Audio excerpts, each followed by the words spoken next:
banyak anak mandi itu.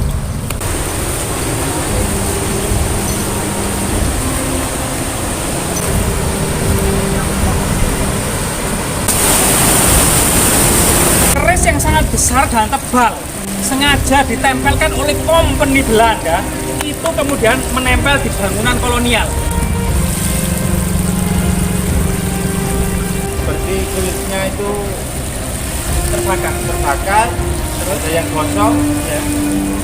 Ada yang kesurupan. Guys, jangan lupa like, subscribe, dan komen ya.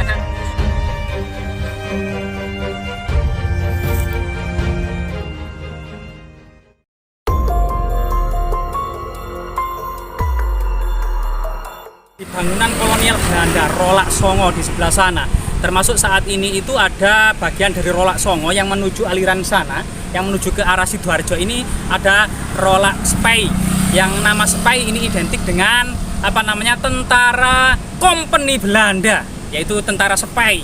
Kemudian di sini ada jejak-jejak pusaka yang ditancapkan di dinding dari bendungan, yaitu keris sepanjang setengah meter. Hampir setengah meter.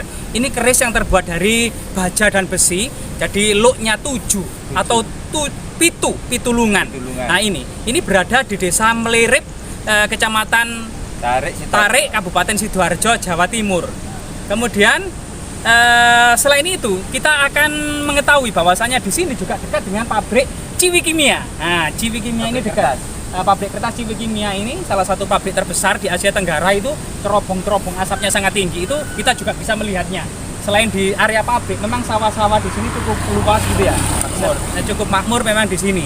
Termasuk di Rolak Songo ini memang tempat nongkrong muda-mudi, termasuk banyak penjual ikan lele, ikan paten, mujair, nila, banyak sekali ikan-ikan. Segala macam ikan. Ya, termasuk kemudian ada pohon beringin keramat gitu ya, yang masih dikeramatkan warga. Jadi di Rolak Songo ini masih ada pohon beringin yang di bawahnya menyimpan jejak-jejak mayat atau kemudian korban-korban waktu pembuatan bendungan ini, menguras ribuan orang pribumi karena waktu itu belum ada alat berat, sehingga kemudian membangun pondasi, membangun rolak, kemudian mengalirkan dan membelokkan aliran-aliran sungai ini masih menggunakan tenaga tradisional yang itu membutuhkan ribuan masyarakat daerah sini untuk dikerahkan, yaitu dikerahkan oleh dan dijaga oleh pasukan kolonial Belanda atau pasukan kompeni yang masyarakat mengenalnya dengan Spey atau pasukan kompeni Belanda.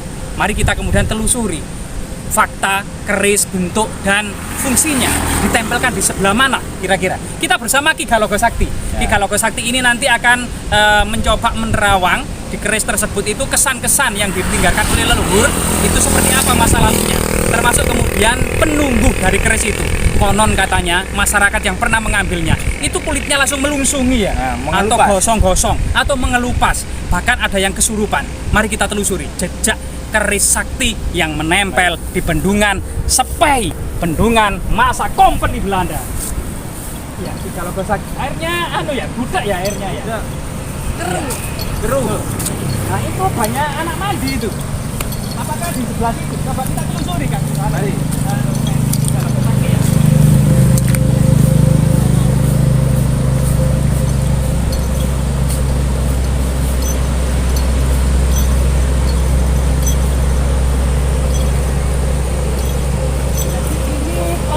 Dari bendungan Spey, bagian dari Rolak Songo itu ternyata masih digunakan untuk wisata renang gratis oleh warga sekitar, terutama anak-anak. Coba kita lihat.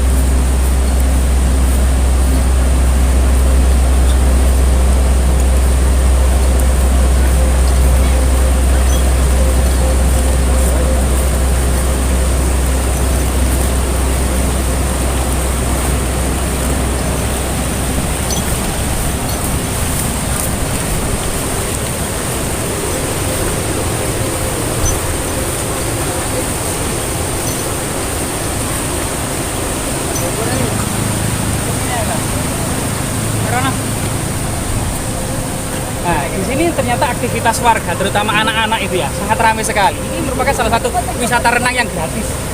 Wisata renang gratis ini tanpa dipungut biaya apapun.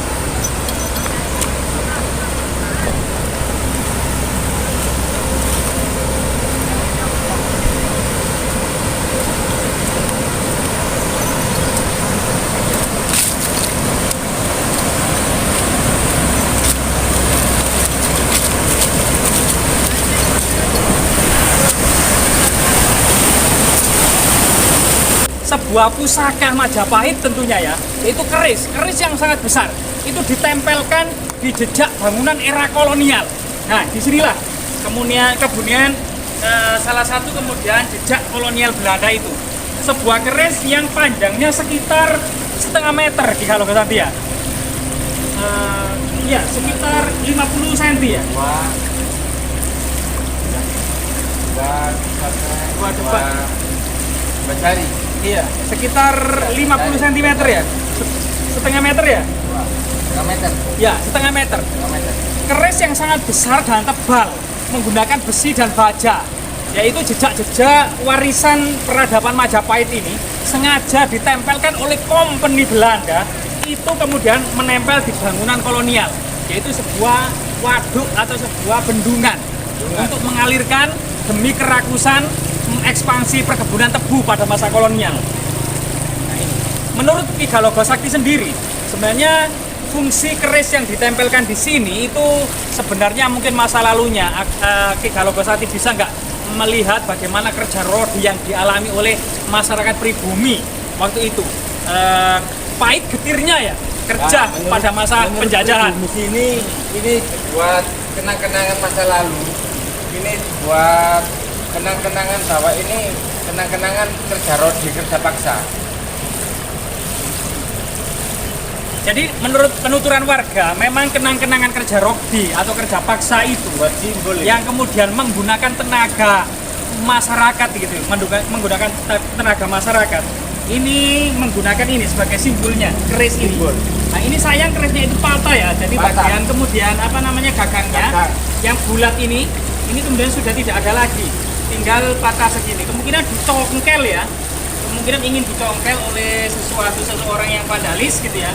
Sehingga keris ini itu kemudian terbuat dari besi baja ini. Baja ya. Itu lo berapa, Kang? Hah? Lo berapa? Kita 1, 2, 3, 4, 5, 6, 7 ya 7.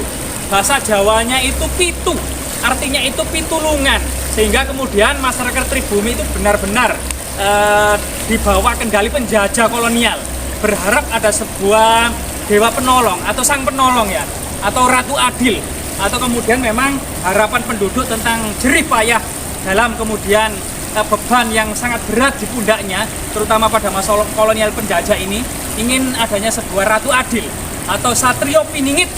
Ya, Satrio Piningit akan datangnya ratu adil yang membebaskan bumi Jawa dari kalung rantai yang seperti ramalan Joyoboyo, dari perbudakan bangsa Belanda.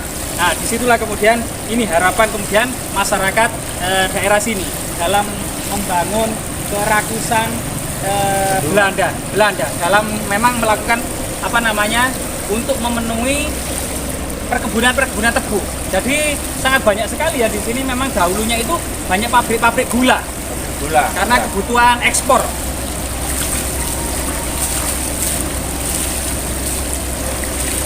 Jadi pusaka kebanggaan masyarakat Jawa ini ya ditancapkan di bendungan ini akan harapan sebuah datangnya Ratu Adil atau sang penolong dari perbudakan bangsa Belanda ini ya.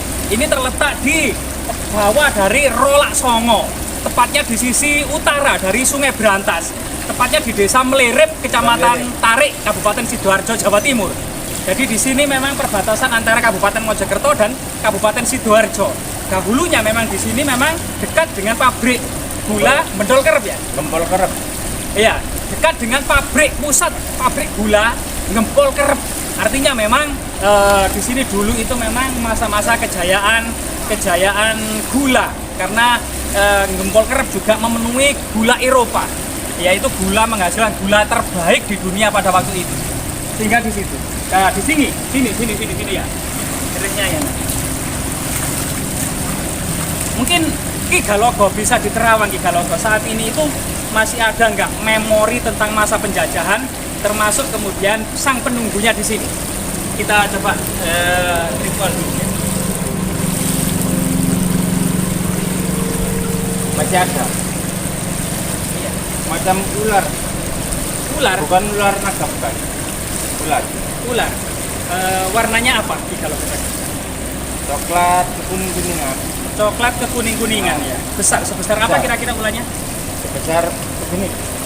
Besar sekali. Untuk apa kemudian ular tersebut berada atau berdiam di sini? Menjaga keris ini agar tidak diambil oleh masyarakat pribumi. Konon katanya itu ini, ya tempat gagangnya ini diambil. Iya, ini gagangnya diambil ya. Terus konon katanya legenda masyarakat juga mengambil ini itu pernah ya ada Pernah. kejadian. Seperti apa Ki kalau kita Seperti kulitnya itu terbakar? terus ada yang gosong, Ya. ada yang kesurupan, Ya, semacam itu. Jadi memang di sini termasuk pusaka bertuah ya. tua. Jadi leluhur kita itu meskipun benda ini bisa diraba gitu ya, secara ilmiah itu tak kasat mata, tetapi di dalamnya itu semacam kodam yang diberikan oleh leluhur kita. Ya ini kodamnya itu ular. Dimana ada beberapa kejadian yang lampau-lampau itu ada seseorang ya ingin mengambil keris ini ya. Ya. Nah itu kemudian kulit-kulitnya itu menjadi gosong, bahkan ada yang kesurupan. Itu salah satu kemudian mitos dari adanya keris ini, keris pusaka ini. Orang Jawa ngarani blodoki. Nah, ada yang kulitnya itu gelodoki orang Jawa Gelodoki. bilang, atau kulitnya mengelupas secara Mengelupas. sendiri, seperti kulit ular berarti ya, Nah, seperti seperti kulit ular atau melunsungi ya. melunsungi. Nah, melunsungi. Nah, itu kemudian misteri yang ada di keris ini.